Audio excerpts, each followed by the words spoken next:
Hi everyone, it's Skinner. In the last video, I told you the cure for the diseases. As you know, these intractable skin diseases are very difficult to deal with.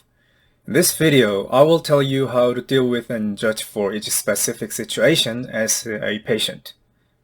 Now those who have watched my videos know the root causes and mechanism. So you can make judgments as they work. For example, how about washing with hot water? If you simply answer yes or no, you still haven't understood the mechanism of these diseases. It is obvious that taking a hot bath will be helpful for blood circulation. That is, it helps to solve the first cause. However, since the skin itself is already damaged by the second cause, if it gets an external stimulus, it'll have a bad effect. So the one thing is good, but the other is bad. So what should you do? If you're not in serious state, half-body bath for a short time would be good, but if you are in a serious state, it won't be good. Cause it's good to have good blood circulation, but the total is negative because the skin itself is so weak that it can hurt badly. But anyway, rather than the two answers above, it would be the best for the patient to check and judge his or her physical condition. And you know, dermatologists always say, don't eat hot food, don't make physical stimulation, watch out for sunlight or cold, dry weather. How should you accept these things? They are right and have some points. However, they are all just to prevent developing more serious second cause. After all, modern medicine just hold on to the symptomatic therapy, nothing more. Anyway, it's better not to irritate the weakened skin, right? And I'm going to give you my opinion on the symptomatic therapy in another video. Okay, and what kind of soap should be good? Not now, but I used to use Dove during my intensive healing period, because not only moisture is important to the skin, but also oil is important. But other soap wash off the oil too strongly. Of course, if you say that you have severe oily skin, you should just use regular soap. And in the last video, I said I used an inductive method to find out the causes and mechanism.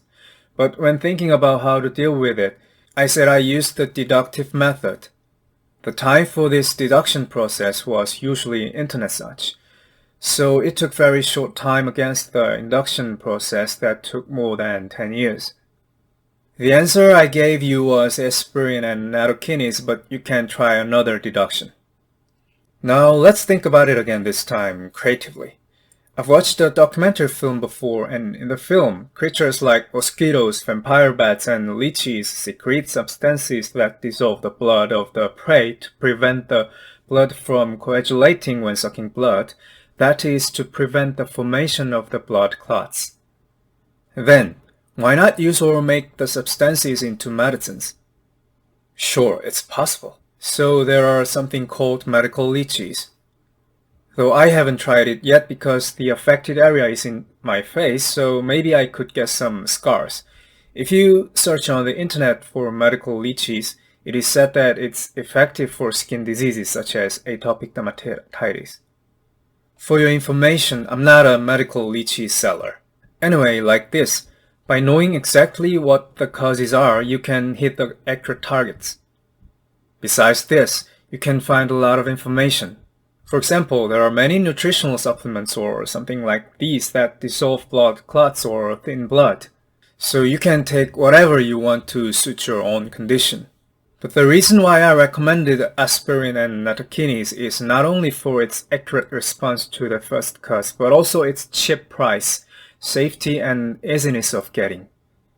Then, what about trying medicines for hypertensive patients?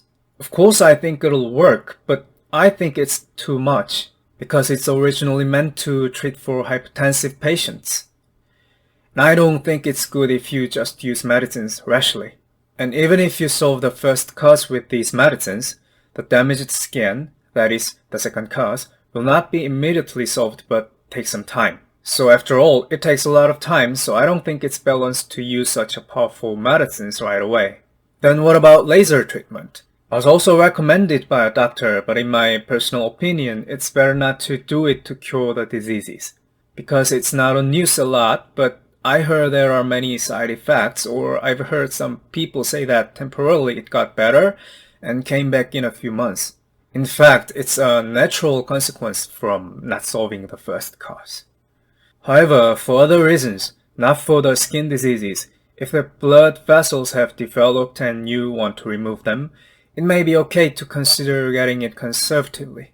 But the subject now I am dealing with is not just the development of blood vessels, but skin diseases. Therefore, I think that the causes of the diseases should be removed, not just blood vessels with laser beams. Well, after all, this is just a symptomatic therapy. Especially if you just shoot strong laser beams to the skin that was weakened by the diseases. On the outside, it may look improved right away, but it'll become weaker, I think. Nevertheless, if you really want to take the laser procedure, I think it's rational to consider getting it conservatively after your enough recovery if you still have developed blood vessels by after effect. How about using steroid ointments?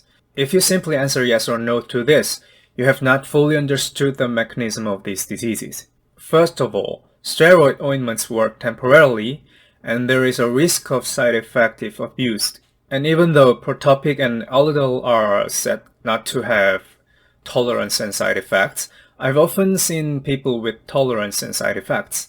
But I think it's okay to use them in the early stage, in the acute period, or when it suddenly gets worse, because it has proven safe enough for short-term use. So I think there is a high possibility of being cured if the skin is quickly restored to a strong state before it becomes chronic in the early stage. Anyway, of course, I think that the initial stage is actually accumulated inside before it breaks out in earnest. So simply strengthening the skin barrier with steroids may not be effective. However, I think there is hope for a quick cure if taking steroid ointments in the early stage and the treatment I have mentioned are combined before the diseases are fully established. But unfortunately, it seems that most of the cases go to chronicity, for people usually don't pay much attention in the early stage. In addition, if they are left unattended in the case of sudden worsening, the second cause, skin barrier damage, becomes severe and itself becomes the cause again and makes the cure difficult. So I think it's wise to put out the fire in the early stage. And what about the saying that exfoliation of dead skin flakes is the process of removing toxins from the skin and restoring it, from like steroid ointments or bad chemical foods? I don't think so. It's just the failure of skin cells to settle down on the skin. Now I can say this because I know the causes and mechanism of these diseases. Probably the reason why the words like this came out is that if you quit using the steroid ointment after using for a long time, because the reaction to suppressing the diseases by steroids is very strong, this seems to have been mistaken for the release of toxins. However, studies show that steroids are released quickly. And one more thing to say, because of the coronavirus, people wear masks a lot, but masks have a bad effect, because masks keep coming into contact with the skin. And no matter how frequently you change your mask every day, still you are vulnerable to contamination. So it is true that what can be cured more definitely is a little disturbed by masks. However, it's impossible to live without masks in Korea, so I have no choice but to bear it. I've shown you how to deal with and judge for its specific cases as a patient through a few examples so far. Now that you know the causes clearly, I think that you can no longer go this way and that and deal with them correctly and wisely. In the next video, I'll tell you about the process of my disease after figuring out the cure, my perspective on the diseases and life after the cure. If you have any questions, visit my blog or email me below. Okay, I'll see you in the next video.